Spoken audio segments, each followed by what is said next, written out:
Nobody cares. That's what I figured, yeah. I'm like, well, we'll do something. I do these for myself. I did it for those tuning in, like, hey, wait a second. It's challenging to continue to come up with a new way to introduce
Streaming cyberspace into your place. From the city built on sand and broken dreams, it's the Virtual Network's live as it happens fourth round coverage of the Bootleg Racing League's Late Model Invitational Series, Season 32.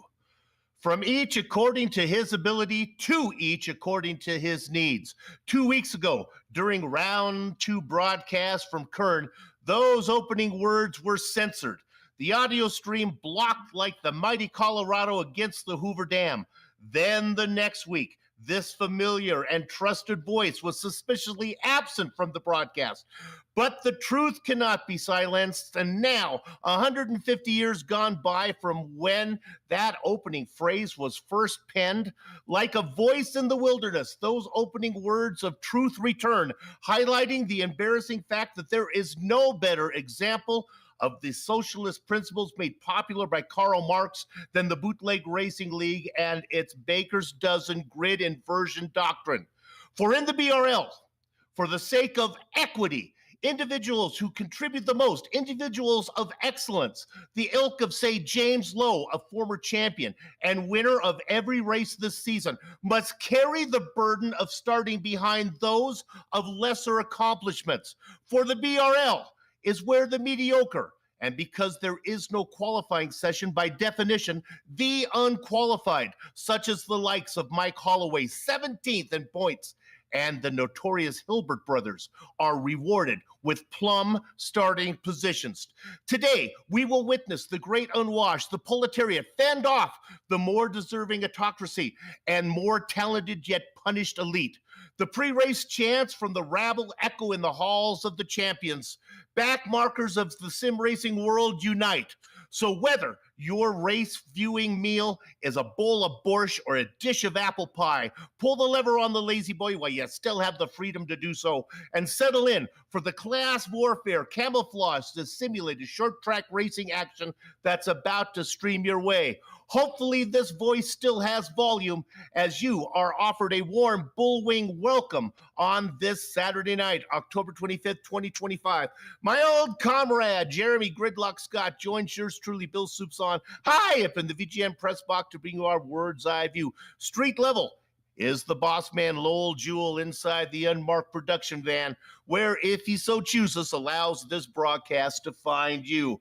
All right, Jeremy, we're at the Bullring. Passing will be tough here. What do you think? Well, his mama was a dancer, and that's all that he knew, because when you live in the desert, that's what pretty girls do. According to the favorite sons of Las Vegas, the Killers, or so I've been told, with Lindsey Buckingham backing that. But look, the Bullring is an absolutely fantastic facility and part of the Las Vegas Motor Speedway, where you could go 4 wide on a drag strip. You can not only drive on a big oval, you can also drive on the Roval. And heck, if you want to, you can even drive supercars inside that oval. There's plenty of things to do here, and heck, there's even some dirt racing as well. So whatever your fancy is, this is the place for you. Well, let's go ahead before they grid up, take a quick look at the points. It's not going to take a whole lot here when it comes down to what's going on. James Lowe, well, being 3 races in and perfect. Well, is it too early to be, start talking, running the table to start the season? I don't know. He's 3. We've got still a long way to go.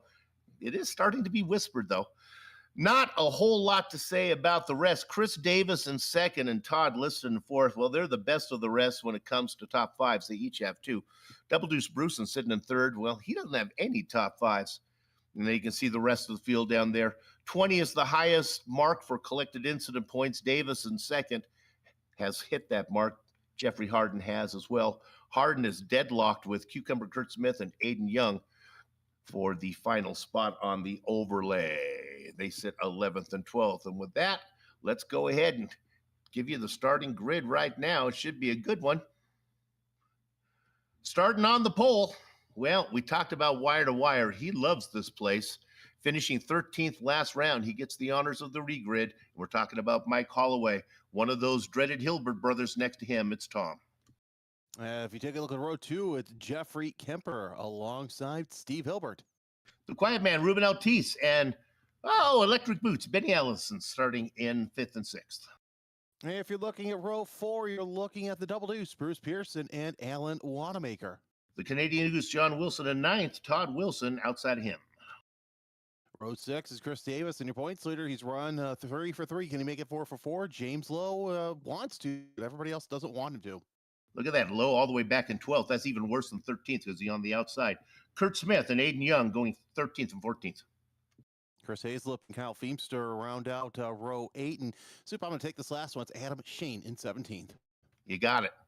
You know, when you come to the Bullring, I can't help but think about like a matador saying, "Olé," and letting the bull pass by.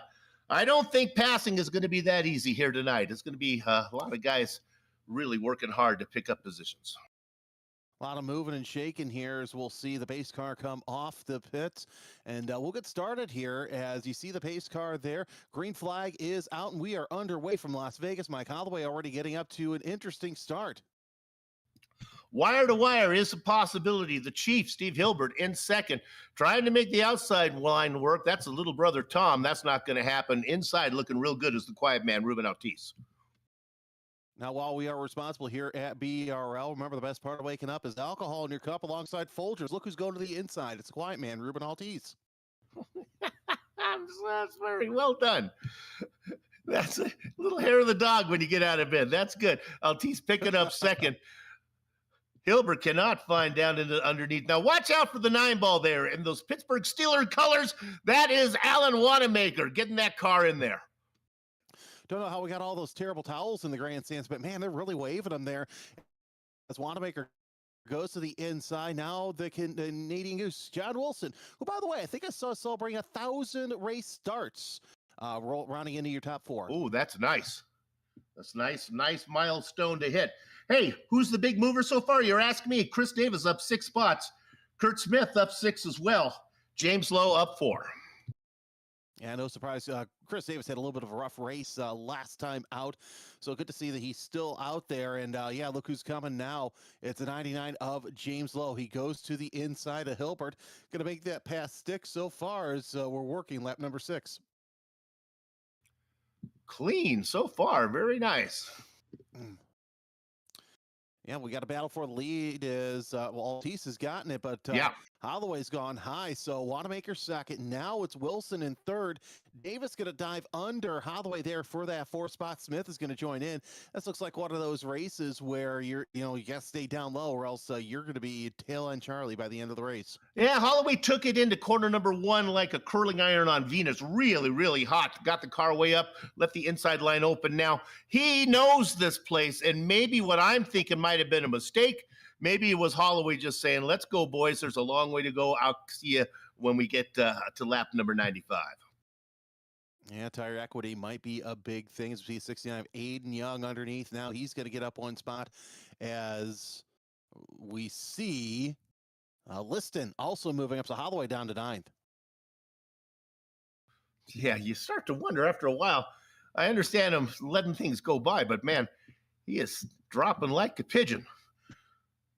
So Ruben Ortiz, he's got a couple of victories to his career resume. Would like to pick a few more up. Hey, look at this battle. Here comes Davis underneath Wanamaker. He's going to get it easy. New driver in second.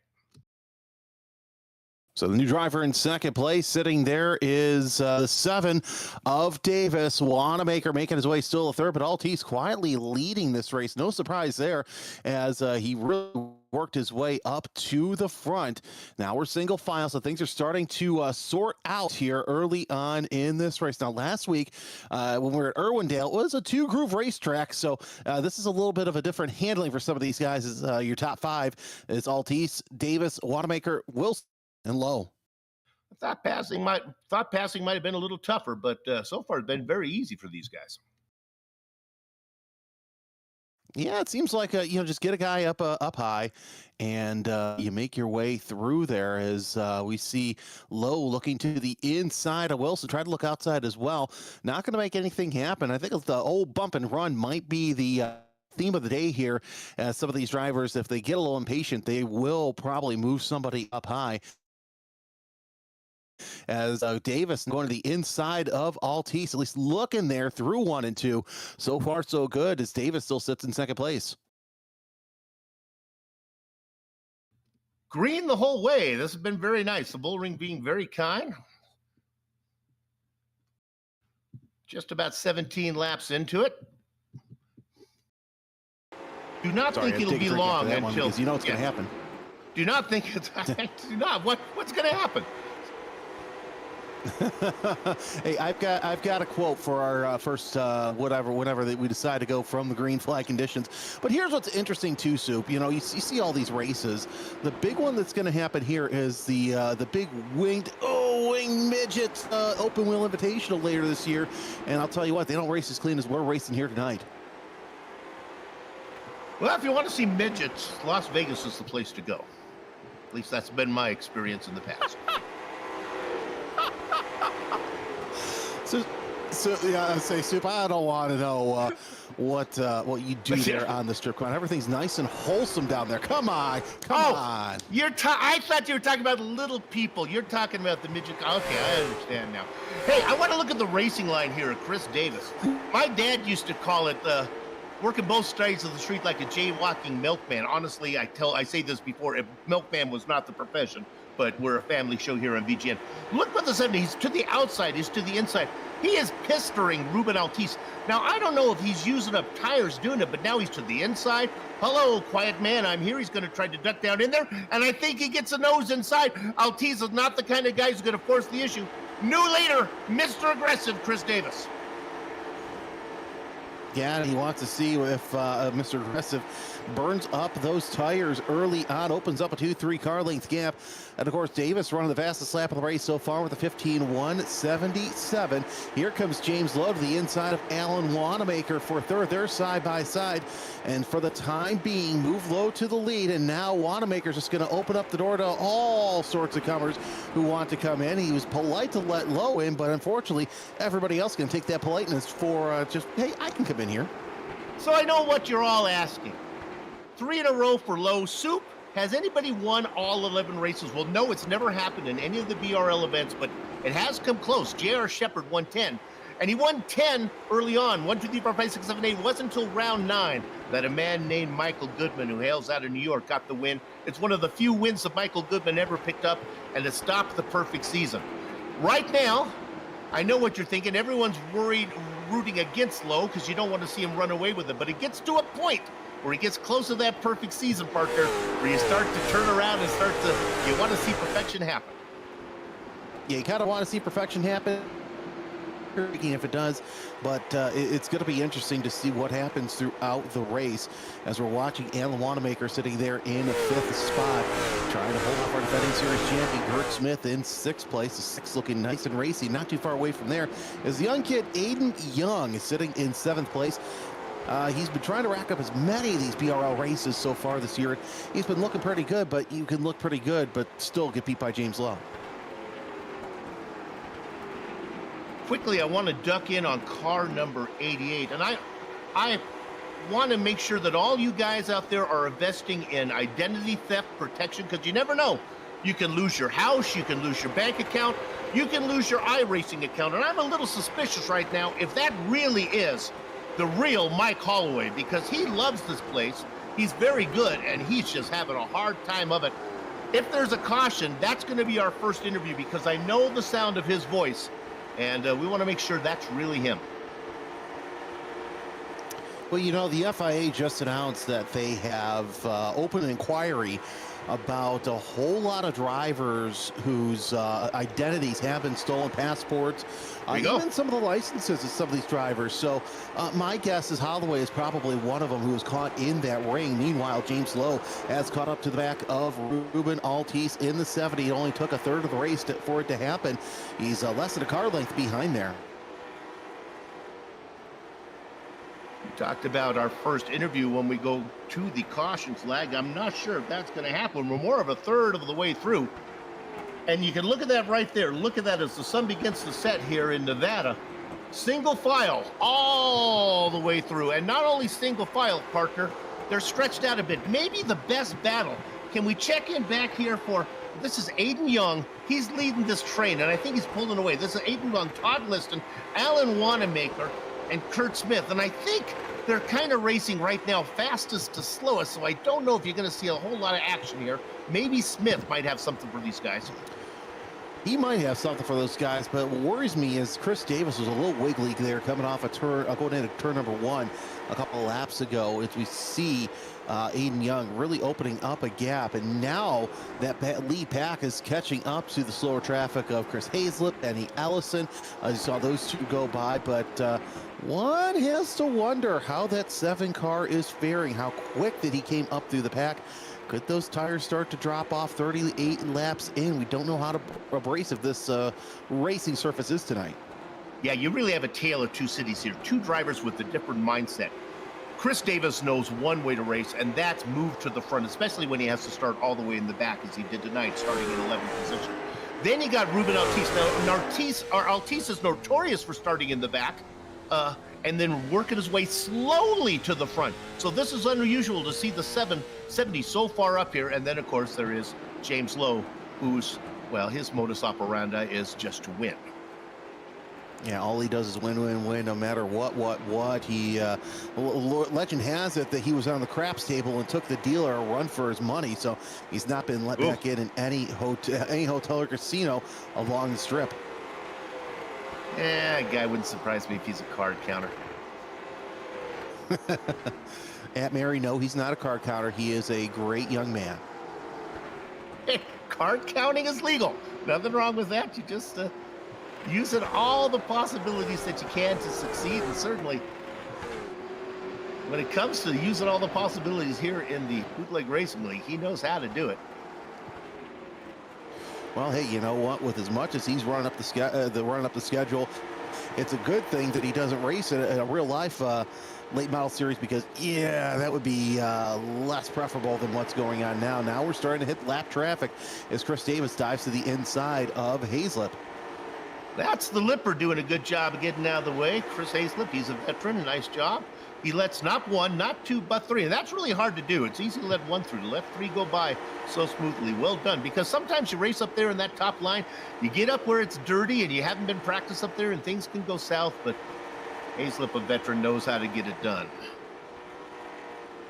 So he's a horse car 1 lap down. Next up is Benny Ellison, and we'll see how that works. But nonetheless, it's still pretty clean, pretty green racing right now, as John Wilson's going to try and go around the inside, I should say, of Hazlett. And Ellison sees the traffic behind him and goes high, but closes the door a little bit on Davis. Yes. No foul. Now here's the difference between a veteran of Hazlett and a rookie of electric boots, Benny Ellison here. Still doing his very best, but it's a skill you need to learn. Now he gets it done, and he lets them go by all 3. Finds a little bit of the wall coming out of 4, though, but mission accomplished. Yep, nothing you can't fix later on down the road, but still, it's still Davis, Altice, and Lowe. 1, 2, 3. We watch him come off of turn number 4. Oh, God, that was a heck of a hit by Ellison. But, hey, this is why we do this. You can learn. And the good thing is, you don't have to pay the expensive repair bill at the end of the night. Well, what I used to do when I was racing, and I used to have my wife, she'd stand behind me with a frying pan, and every time I would put it in the wall, she'd slam my right shoulder with that frying pan. Bonk! And that's full immersion is what I'd like to call it. You know what? That's a good idea. Probably explains why the left side, my left arm here on the chair, is all shot and gone. Don't worry, new one's coming in next week, so I won't have to worry about possibly falling in the middle of this broadcast. Davis holding on to a decent lead. We're watching this battle also between Wanamaker and Smith. That's a battle for 7th place as the defending champion closes in on the 9 of Wanamaker. Racing going on. Smith, champion 2 seasons ago. Now picks up 1 more spot. Let's watch this. Oh no, let's look at James Lowe. Peeking underneath Altice. This could be trouble. The 99 below the 70. 3 wins so far this season. James Lowe says it's time to go. The quiet man making himself heard right now. Pinning Lowe down. His name is Lowe. He tries to keep him low. Altice tries to pin him down again. James Lowe powering through. Using up a little bit of the tires, but gets it done.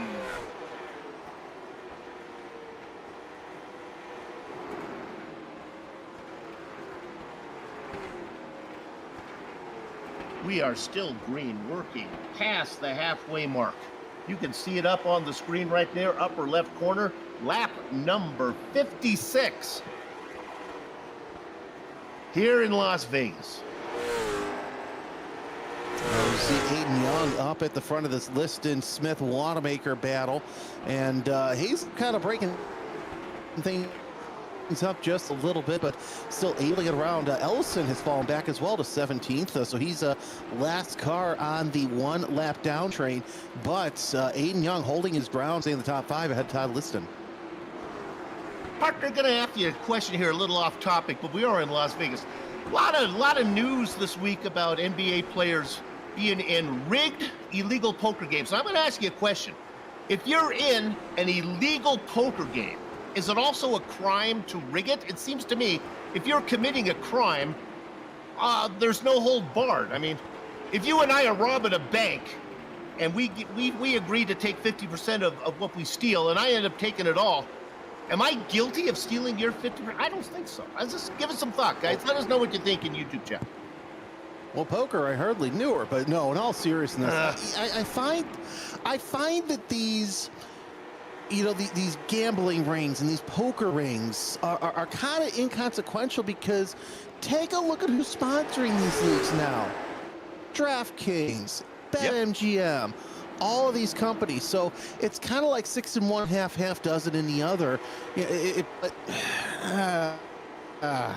You know what? I just had to shut down my illegal gambling ring the other day because of that. So, well, I'm glad, because they're coming for you, baby. Yep. They're coming. That explains the heat that's coming off my front door. Anyway, we're seeing James Lowe close in once again on Chris Davis. They got around Tom Hilbert, who gave him just a little bit of trouble, but still, that's his right as he's trying to race on to the lead lap. James Lowe making his way around the circuit. Oh, a little bit of a wiggle there from Chris Davis. It's getting more and more pronounced, Soup, as we work lap 65. 64. Yeah, there you go. For those of you who are new, can we look at the leaders here real quick? And I want to tell you a little bit about these guys. You have Chris Davis, who has a little bit of an inferiority complex, and I know that doesn't seem to matter, but he is really tired of, he has the nickname, the reputation of Mr. Aggressive, and that's beginning to wear on him. Nevertheless, he's in this fight now with James Lowe, and I'll be honest with you, there are not going to be a whole lot of tears shed for Lowe if these two guys get together and that streak stops. So poor Chris Davis is in really a tough situation. He wants to be fair, but it's his nature to fight and scrap for every inch, and he gets loose. That's going to open the door on the outside. Watch the momentum. Well, Soup, here's the thing. If you saw him last week at Irwindale, you would understand why he's called Mr. Aggressive. And we'll just leave it at that as Lowe falls back just a little bit. But yeah, now the handling looks like it's starting to go away on Chris Davis. Now we get to see the driver talent really shine in spite of being Mr. Aggressive. He can handle a race car like the best of them. Well, if Davis takes the car around, like he is right now, sliding the car sideways, it takes up a whole lot more horizontal real estate. So it's harder to pass when the car is perpendicular to where the direction that you're going.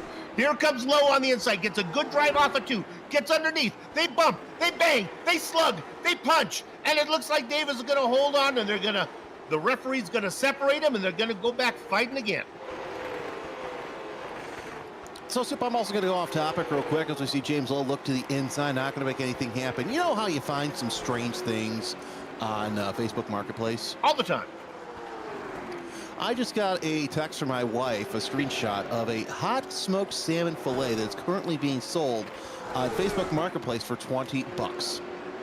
Well, I tell you right now, you tell me that you got a picture and your wife, and then you say hot and smoking. I didn't know where that was going. Luckily, there was a fish involved. Otherwise, we were going to be in trouble. Well, you know what? Stranger things have happened, especially with us being in Viva Las Vegas. Less than a car length separate Chris Davis and James Lowe. More lap traffic. That's a 52 of Steve Hilbert in that Folgers paint scheme. And look at this battle here between the 14 and the 9. It's Wanamaker over Feimster. Feimster looks to the inside. They rub, they touch, they scrub side by side through turn 2. My goodness, good racing. Boy, it's so much to watch right now. There's some great racing going on, and right now, being very annoying is the 99, because he is on the back of Davis. He is ready to make the pass for the lead anytime. We better go there because they're coming up. Okay, getting out of the way. That's the 45. He's doing the get that taken care of. Let's stay on this because this is where things can get interesting. Then the 52 of the Chief is out there. Now that hurts the exit of Davis out of corner number 4. Lowe couldn't get it done. Laps are ticking away. It's going to be a fun interview with Chris Davis later on if he can make it onto that podium, because he is probably Nevada's best defense system right now, as he has kept James Lowe behind him since the 99 has caught up, and that's with all the lap traffic. Next up is Double Deuce Bruce and the 93 of Hazelip to go another lap down. Indeed, this is funny. Now, Pearson Racing on the lead lap is looking, he's the last car on the lead lap. Hazelip is struggling out there. And again, if you happen to know Mike Holloway, if you're a neighbor of Mike Holloway, could you maybe go over, knock on the door, and make sure he's not been tied up in there and there's some imposter that's racing, because Holloway just struggling well down the order now. Oh, let's go to the lead. Here's the opportunity. Lowe gets underneath him, partner. Yeah, Lowe gets a side-by-side with Davis. They're almost rubbing on each other once again as they go down to the inside. Lowe get the nose out, and only took him 80 laps to get to the front, but Davis going to try the inside. Oh, a little bit of a block there for that pass. And Mr. Grant, so take him just a little bit, 3 and 4. Davis gave him a little bit of a low. I hate to say it, though, just based on the way the 7 was racing and the 99 was racing.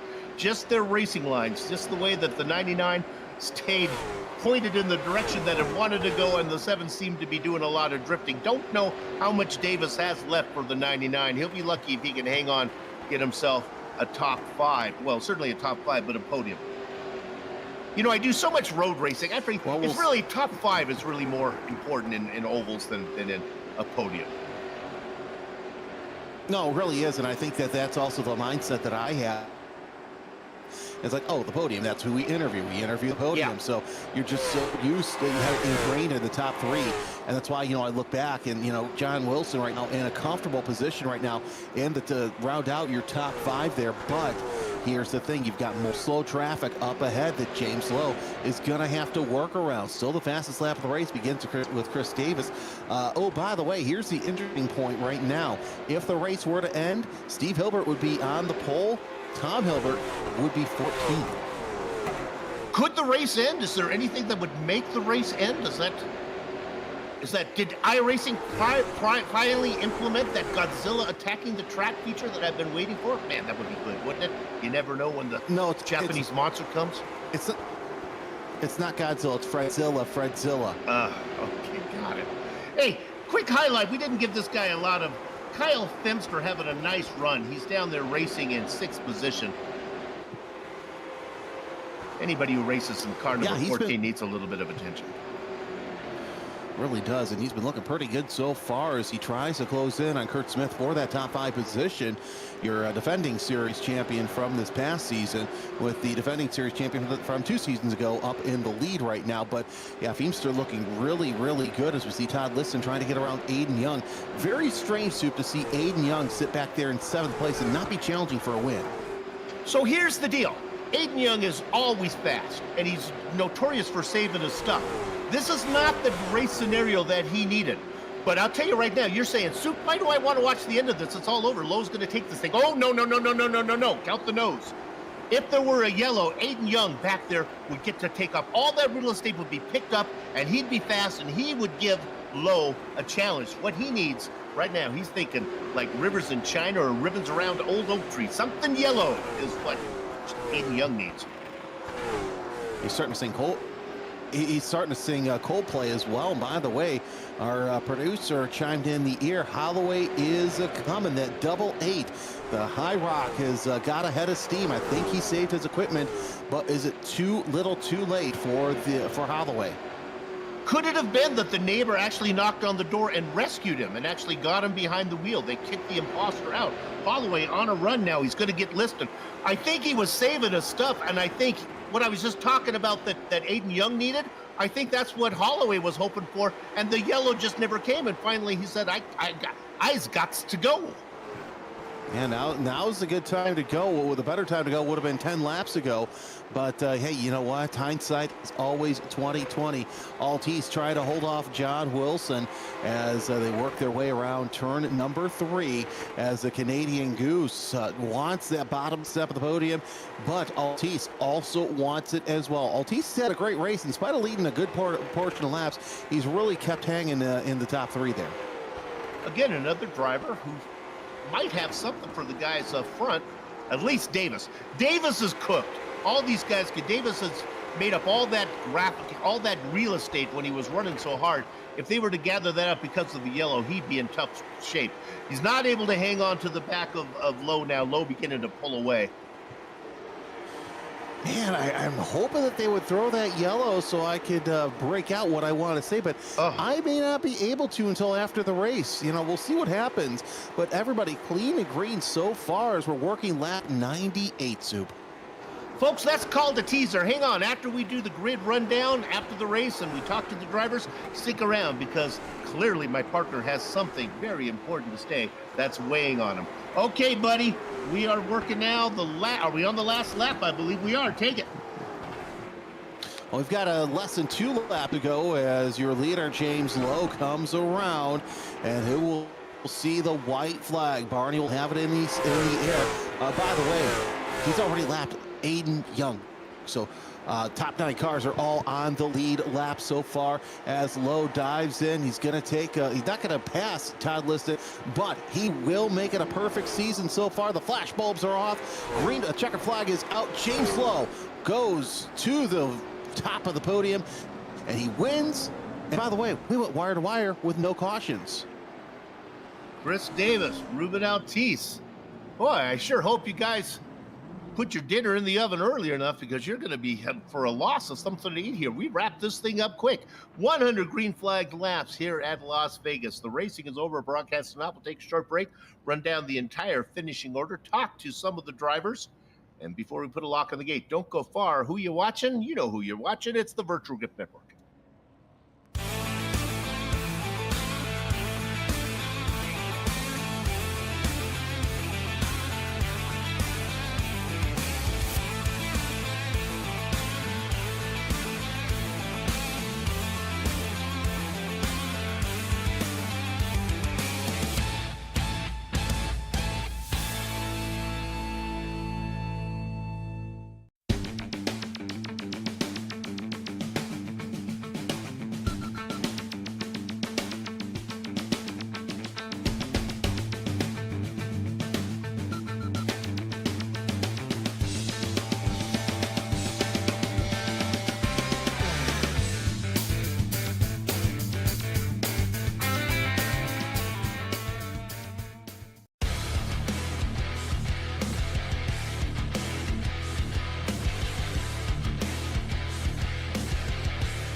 Bugsy Malone built it, and now we come for entertainment and racing. Of course, we're talking about Las Vegas, which is where we are right now. The Virtual Grip Network bringing you live as it happens. Fourth round coverage of the Bootleg Racing League's late model Invitational Series. The results are in.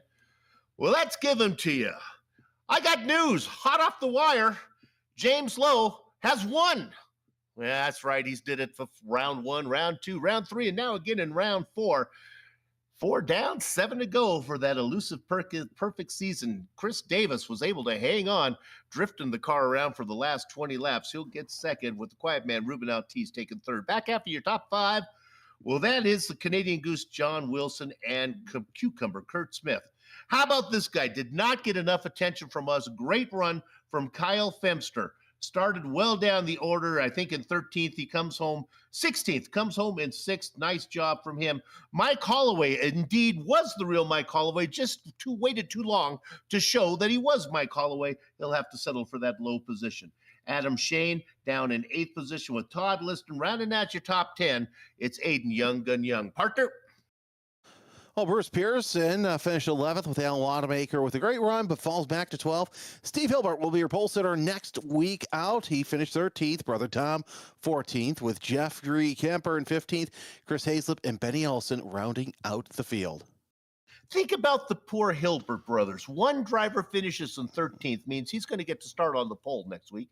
His brother finishes in 14th, means he's going to have to start way at the back. That just doesn't seem fair at all. It seems like there should be some type of family compensation on that one. With that said, let's go ahead and bring in a guy we're getting to know better and better and better every week. Of course, it is James Lowe. James, congratulations on the win. You took your time, made your move, and then drove away. Yeah, appreciate it. It was a fun race. I battled Chris there for God, I don't know how many laps, and he was doing everything he had to do to keep me behind him, which fair game. And finally, I was able to get up under him, and from there, I was able to hit my lines and just kind of take my time. But overall, a really fun race. It didn't happen on the first attempt. I thought you had it, and then it didn't quite work. You backed off, and then had to try it again. Yeah, I got in there a little deep, and I didn't want to take him out, so I almost did. So I'm glad he was able to save it. So I just kind of backed it up and let us continue on for another few laps there. Okay, 2 questions for you. One of the things we talked about in the opening is the Baker's dozen invert the grid rule here. So you win in these races, you start from the back. When you look at the schedule and you say, okay, I'm going to start from the back here at the Bullring, that's going to be easier than maybe starting in the back at other tracks. Do you ever think about it that way? No, really all I think about is getting to the low lane, unless we're like last week at Irwindale or wherever. Yeah, just trying to get as low as fast as I can and just kind of slowly work your way through there. All right, we'll get you out of here on this one. Of course, this is the fan favorite segment of the broadcast. It gets to know James Lowe. We learned a little bit about you. We know that you don't like pineapple on pizza. Here's the next question we want to know. This is a tough one. Favorite Disney princess? Just because my daughter's probably Elsa. Elsa, got a little Frozen going on there. Well done. All right, we'll see you later. Good luck to you. We'll see you next round. I appreciate it. All right, Elsa. She wants to build a snowman, and what James Lowe is trying to build is that perfect season. Partner, who you got? Oh, let it go. Let it go. I've got second place Chris Davis. Chris, I've got to say, you put up a stronger defense than anything outside of Area 51 today. And James Lowe gave you a lot of credit there for doing all you could to keep him behind, but unfortunately just too little too late. What did it take to keep the champion behind you? Not enough, apparently. I think it was pretty cool that we went flag to flag. Look, James is fast. He's always going to be fast. He's figuring it out on dirt as well. It's a pleasure to race with him. We raced hard. I squeezed him a little bit on one turn, and I even, said sorry later after the race was over that maybe that was a bit too close, and he was okay with it. So some of it is the respect that we have for each other, knowing that a bump doesn't mean that someone's going to spin or that you're trying to spin them or anything like that. And a lot of times in these cars, how it may look from the booth and how it looks inside the car can be different as well. That's a little bit from last weekend, but yeah, pleasure to race with him.